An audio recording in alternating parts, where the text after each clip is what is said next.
जिंदाबाद जिंदाबाद। युवा मोर्चा के साथियों से आग्रह है कि जो लोग हमारे सभागार में आ रहे हैं उनको उनके उचित स्थान पर बिठाया जाए।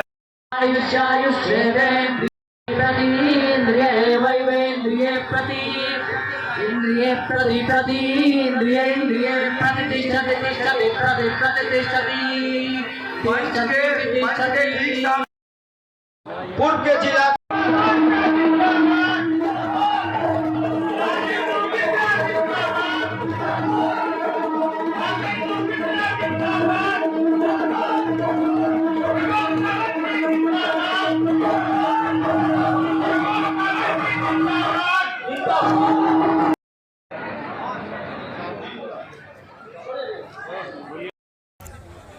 युवा मोर्चा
जो संस्कार दिखाएंगे, जो मिथिला का कल्चर उनको दिखाएंगे का परिचय दीजिए।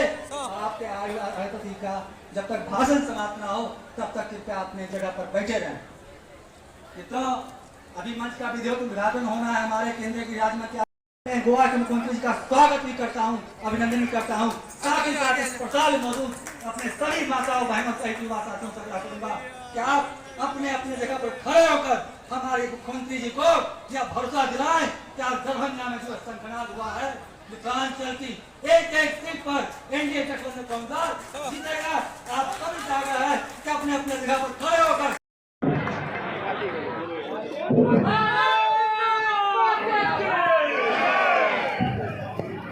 भारत माता की बीजेपी जिंदाबाद जिंदाबाद,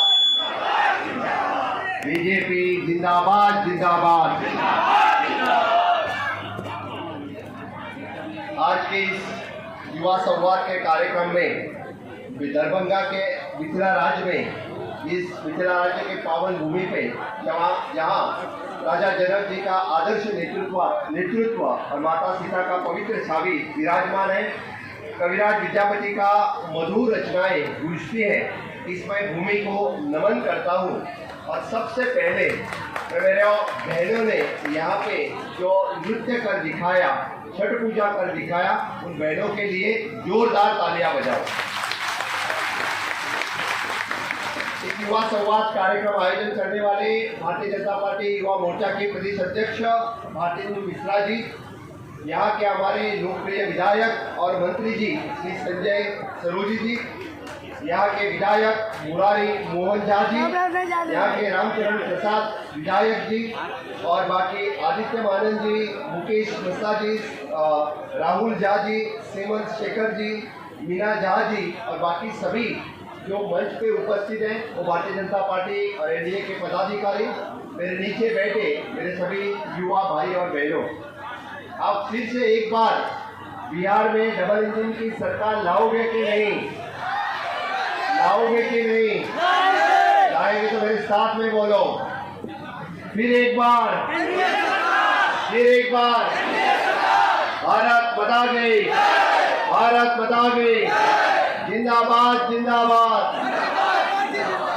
हर हर प्रभु रामचंद्र की। इसी संकल्प के साथ भारतीय जनता पार्टी की डबल इंजन सरकार या एनडीए की डबल इंजन सरकार नीतीश जी के नेतृत्व में लाने के लिए आज के युवा यहाँ पे उपस्थित हैं, उनका मैं फिर एक बार स्वागत करता हूँ। डबल इंजन सरकार के कार्यकाल में जो विकास पूरे देश में और बिहार में हुआ वो इससे पहले कांग्रेस और आरजेडी के वक्त कभी नहीं हुआ था। आप इंफ्रास्ट्रक्चर डेवलपमेंट पूरे देश में देखो, इंफ्रास्ट्रक्चर डेवलपमेंट पूरे बिहार में देखो। पहली बार बिहार में चाहे वो एयरपोर्ट हो, रोड्स हो, ब्रिजेस हो, और इस दरभंगा शहर में जो एम्स का इंस्टीट्यूट एस्टैब्लिश हो रहा है, इसलिए मैं नीतीश जी की और नीतीश जी की सरकार का बहुत बहुत अभिनंदन करता हूँ। हमेशा के लिए एनडीए की सरकार सबका साथ, सबका विकास, सबका विश्वास और सबके प्रयास के साथ चली है। कांग्रेस की सरकार और आरजेडी की सरकार परिवार के साथ, परिवार का विकास, परिवार का विचार और परिवार के साथ ही चली है। उन्होंने कभी देश के युवाओं के बारे में नहीं सोचा, देश के महिलाओं के बारे में नहीं सोचा, देश के पिछड़े वर्ग के बारे में नहीं सोचा, देश के किसानों के बारे में नहीं सोचा। तो जो किसी ने सोचा तो सिर्फ और सिर्फ माननीय प्रधानमंत्री नरेंद्र मोदी जी ने सोचा। इसीलिए पहली बार बिहार बदलता हुआ दिख रहा है, बिहार में विकास होते हुआ दिख रहा है। माननीय मोदी जी का जो विजन है विकसित भारत 2047, उसी में विकसित बिहार 2047 करने का सपना साकार करेंगे या नहीं करेंगे? करेंगे तो करेंगे। तो इसीलिए फिर एक बार इस मिथिला नगरी में सबके सब सीट एनडीए को जिता के देंगे या नहीं देंगे? देंगे। तो हर एक की जिम्मेदारी है, हर एक को जाके घर घर पर बताना होगा कि एनडीए के सरकार में नीतीश जी के कार्यकाल में बिहार में जो विकास हुआ, बिहार में जो इंफ्रास्ट्रक्चर डेवलपमेंट हुआ, बिहार में जो ह्यूमन रिसोर्स डेवलपमेंट हुआ, इसके बारे में बताना पड़ेगा। बिहार के घर में 125 यूनिट बिजली मुफ्त मिली या नहीं मिले? मिले या नहीं मिले? प्रधानमंत्री आवास योजना के अंतर्गत घर यहाँ पे मिले या नहीं मिले? शौचालय यहाँ मिला या नहीं मिला? उजाला के अंतर्गत गैस कनेक्शन मिले या नहीं मिले? हर ग्राम सड़क पहुंचा या नहीं पहुंचा? हर घर बिजली पहुंची या नहीं पहुंची? हर घर इंश्योरेंस मिला या नहीं मिला? प्रधानमंत्री आयुष्मान कार्ड मिला या नहीं मिला? पहली बार अपने देश में हर घर नल से लेके हर घर बिजली तक हर एक योजना यानी अंत्योदय तक पहुंचने का काम किसी ने किया तो मोदी जी के सरकार ने किया, और बिहार में पहुंचाने का काम किसी ने किया तो नीतीश जी ने किया। इसीलिए मेरे भाई और बहनों, आज फिर एक बार हमें मौका है, लोगों को बताने का मौका है। अपनी सरकार 4 पिलर पे चलती है। एक युवा शक्ति, दूसरी नारी शक्ति, तीसरी किसान शक्ति और चौथा गरीब कल्याण। अपनी सरकार किसी जात पे और धर्म पे नहीं चलती है। हम चलते हैं तो विकास के लिए सरकार चलाते हैं, और वो विकास किसका? युवाओं का विकास है। वो विकास किसका? नारी शक्ति का विकास है। वो विकास किसका? तो किसानों का विकास है। इसीलिए पहली बार बिहार में युवाओं को यानी नौकरियां 50,000 से ज्यादा नौकरियां मिली। अभी नीतीश जी की सरकार आने के बाद 1 करोड़ से ज्यादा लोगों को सरकारी नौकरी और सेल्फ एम्प्लॉयमेंट देने का वादा नीतीश जी ने किया है, एनडीए के सरकार ने किया है। इसीलिए मैं आपको बोल रहा हूँ कि मोदी जी के सरकार में स्टार्टअप इंडिया हो, स्टैंड अप इंडिया हो, मेक इन इंडिया हो, डिजिटल इंडिया हो, फिट इंडिया हो, क्लीन इंडिया हो, इस तरह के ढेर सारे कार्यक्रम किसी ने किए तो मोदी सरकार ने किए। कांग्रेस के कार्यकाल में युवाओं के लिए किसी ने कोई भी प्रोग्राम नहीं चलाया, चाहे वो स्किल इंडिया हो या फिट इंडिया हो, तो सिर्फ प्रोग्राम किसी ने चलाया तो मोदी जी ने चलाया। कांग्रेस के बाद सिर्फ हाथ दिखाने का काम किया है। उस हाथ को काम किसी ने दिया तो मोदी जी ने दिया और बिहार में नीतीश जी ने दिया है। इसीलिए इनके बहकाव में मत आ जाओ। फिर एक बार युवाओं को शक्ति और ताकत देने का काम सिर्फ और सिर्फ मोदी जी कर सकते हैं। इसीलिए आज की युवा शक्ति किसके साथ में है तो मोदी जी के साथ में है। फिर एक बार युवा यहाँ से एनडीए जिताने के लिए पूरे युवा अपने दम से काम करेंगे। उससे मैं बात कर रहा हूँ जो महिला शक्ति, नारी शक्ति, 33% रिजर्वेशन देने का काम किसने किया तो मोदी जी ने किया। यहाँ पे 35% जॉब में रिजर्वेशन देने का काम किसी ने किया तो नीतीश जी ने किया। बाकी किसी राज्य में 35% रिजर्वेशन नहीं है। सिर्फ और सिर्फ बिहार की लड़कियों को आगे बढ़ाने के लिए 35% रिजर्वेशन देने का काम बिहार जैसे राज्य में बेटी बचाओ बेटी पढ़ाओ के साथ साथ बहनों को आगे लगाने के लिए ये काम सिर्फ और सिर्फ मोदी जी ने किया है। किसानों के लिए मोदी जी ने हर एक खाते पे 6,000 रुपए ट्रांसफर करने का काम, डायरेक्ट बेनिफिट ट्रांसफर जो हम बोलते हैं, माननीय मोदी जी ने 6,000 रुपए उनके खाते में पहली बार डायरेक्ट दिल्ली से ट्रांसफर किए तो उनके खाते में पहुंचे। उनको एड ऑन 6,000 रुपए देने का काम किसी ने किया तो नीतीश जी की सरकार ने किया। बिहार अकेला राज्य है जो डबल बेनिफिट देने वाला राज्य किसानों को देने वाला है। चाहे किसान क्रेडिट कार्ड होने दो, चाहे सॉइल हेल्थ केयर कार्ड होने दो, इससे पहले किसानों के लिए इतनी बड़ी मात्रा से किसी ने नहीं दिया था, सिर्फ मोदी जी ने और इस डबल इंजन सरकार ने दिया है।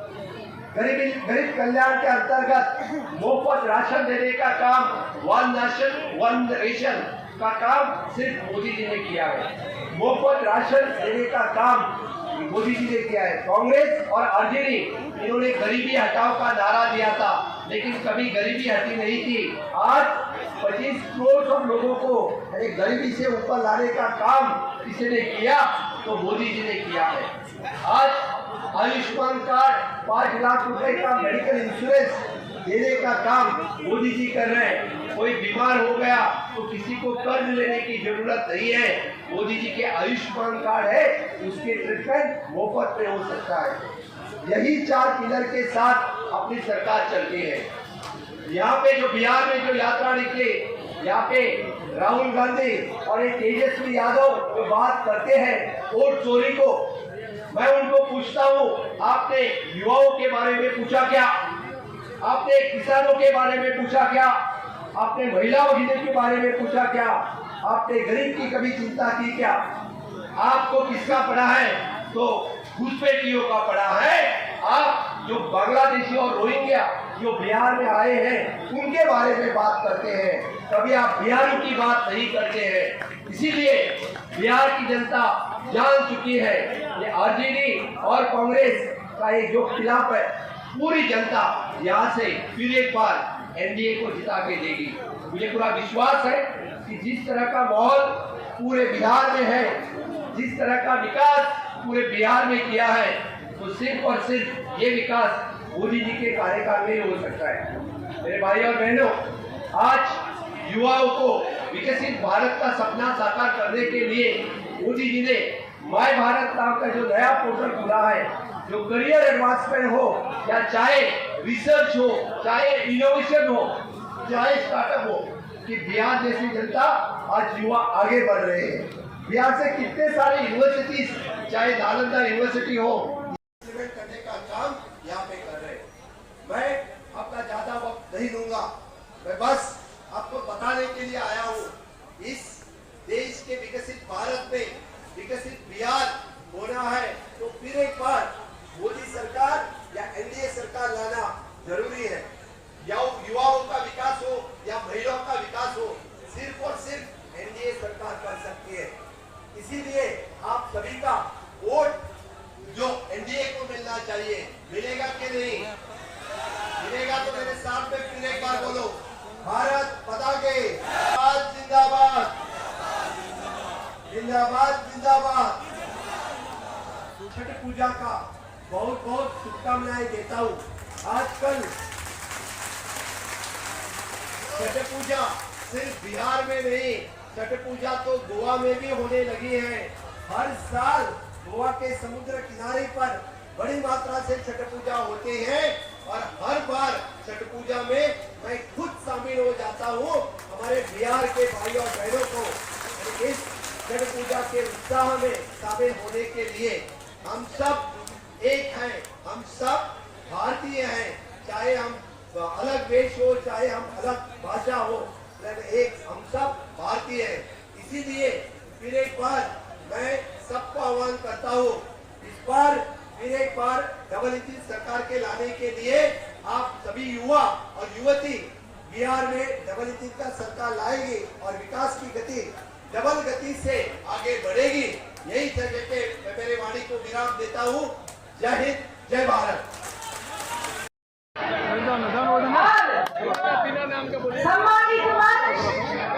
बीच की जो लड़ाई है ना महाभारत की तरह, उसको हम आपके हवाले कर रहे हैं।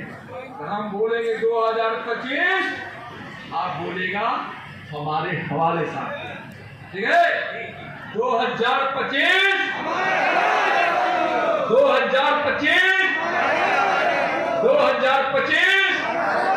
चले या पांचों पांडव एनडीए का भारतीय जनता पार्टी जदयू, लोजपा रामविलास पासवान, उपेंद्र कुशवाहा जी की पार्टी और जीतन राम मांझी जी की पार्टी, हम सभी पांडव मिलकर इस धर्म युद्ध को जीतेंगे। वह धर्म युद्ध क्या है? इस देश से गरीबी भगाने का है, देश को शक्तिशाली बनाने का है, माँ बहनों को सम्मान और रोजगार देने का है, युवाओं को आगे बढ़ाने का है, एक एक गरीब के बच्चों को पढ़ाने का है। यहाँ इलाज के अभाव में कोई मर नहीं जाए, इसलिए 5 लाख के आयुष्मान भारत से उसको इलाज कराने का है। एक भी देश में कोई भूखा नहीं रहे, जो नरेंद्र मोदी जी किसी को भूखा नहीं सोने देते हैं। यह धर्म युद्ध उस किसी को भूखा ना सोने देने का।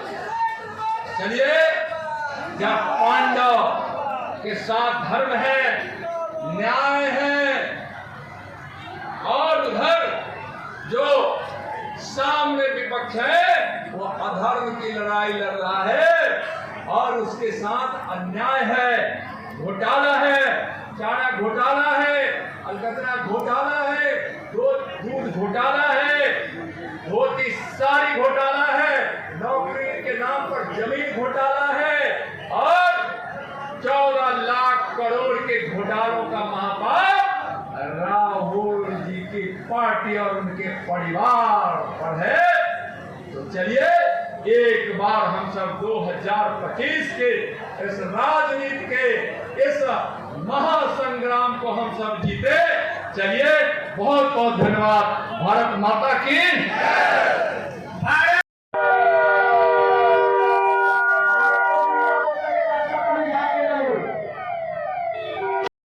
बात उन्होंने कहा, नित्यानंद राय जिंदाबाद। उन्होंने कहा कि युवाओं को समझाइए, उनकी आबादी 7% है, अगर युवा एकत्रित है तो एनडीए की सरकार बनने में कोई चौधरी जी अपने समर्थकों के साथ लगभग आपके हजारों समर्थक पीछे दिख रहे हैं, ये कहाँ से आ गए हजारों समर्थक? हजारों समर्थक हमारे चाहने वाले हैं। हाँ। ये चाहने वालों की भीड़ है, कोई समर्थक मारे का बुलाया नहीं है। ये कितने गाड़ी यहाँ से हायाघाट विधानसभा हमारा करीब 60 गाड़ी आया था। हाँ। और सभी गाड़ी पर 8 से 10 लोग भरे हुए थे। 500 से 600 की उपस्थिति हमारी इस कार्यक्रम में। अच्छा, कई कार्यक्रम में बोला। ये चौधरी जी की अभी नित्यानंद राय जी से जो आपने बात किया, तो क्या अपने सीट को लेकर किया या फिर? अरे भाई साहब, ये सार्वजनिक कर दें, आपको क्या बात हुई? जो बात हुई मैं समझ रहा हूँ, समय आएगा सर समझ जाएंगे। कई कार्यक्रम टक्कर में है कि नहीं हायाघाट विधानसभा? टक्कर में निश्चित रूप से टक्कर क्या, कोई नहीं है टक्कर में, बात खत्म। हाँ, कोई नहीं है। कैसा रहा कार्यक्रम आज? बहुत सफल कार्यक्रम। विपक्ष जो बोल रहे हैं कि लोगों को पैसे दे करके बुलाया जाता है, उस पर आपका क्या कहना है? भाई जो जैसा कहता है वो बोलता है, विपक्ष के पास कोई मुद्दा ही नहीं है। मुद्दा विहीन विपक्ष मुद्दा विहीन है। पूरा दल के साथ विधानसभा में एक एक जनता का पुकार है, जो आर के चौधरी इस बार हायाघाट का